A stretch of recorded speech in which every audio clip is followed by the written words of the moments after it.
আপাতত দূরে সরে এসেছি, আপাতত সরে এসেছি তোমার থেকে। যতটা দূরে গেলে আর তুমি আমাকে মনে করতে পারবে না, যতটা দূরে গেলে আর আর কখনো তোমার আমার স্মৃতি মনে পড়বে না, ঠিক ততটাই দূরে সরে এসেছি। কি ভাবছো? তবে কেন এসব বলছি? আসলে তোমায় বলছি না, বলছি নিজেকে। হ্যাঁ, আমি কতটা বোকা ছিলাম যে এমন একটা সম্পর্ককে আঁকড়ে বাঁচতে চেয়েছিলাম যার কোনো অস্তিত্বই ছিল না, যার মধ্যে কোনো ভালোবাসাই ছিল না। এমন একটা স্বপ্নের পিছনে ছুটেছি যে সম্পর্ক আমার থেকে দূরে সরে যাচ্ছে, যে সম্পর্ক সবার মাঝে আমায় একা করে দিয়েছে।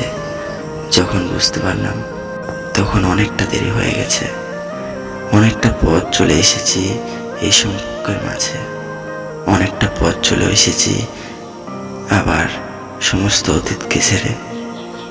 কিন্তু তবুও তোমায় পেলাম না। তো ভেবো না আমি তোমায় দোষ দিচ্ছি, ভেবো না আমি তোমায় আবার নিজের করে পেতে চাই। এটা তো আর কখনোই সম্ভব না। আমি চাইলেও, তুমি তো চাও না বলো। তাই নিজের আত্মবিলাম নিজের মধ্যে রাখি এখন।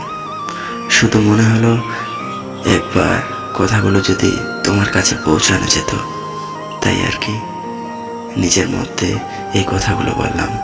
খারাপ ভেবো না, আমি সত্যি সরে গেছি তোমার জীবন থেকে। ভালো থেকো। তো ফ্রেন্ড, আমি সুব্রত ছিলাম তোমাদের সাথে, সুব্রত লাভ। ভিডিওটি কেমন লাগলো অবশ্যই কমেন্ট বক্সে জানিও। এর মধ্যে তুমি যদি এই ভিডিওটা ইউটিউবে দেখে থাকো তাহলে অবশ্যই একটা লাইক করবেন, আর হ্যাঁ, চ্যানেলে নতুন হয়ে থাকলে চ্যানেলটা অবশ্যই সাবস্ক্রাইব করবেন। তো দেখা হচ্ছে নতুন একটা দিনে নতুন একটা ভিডিওতে।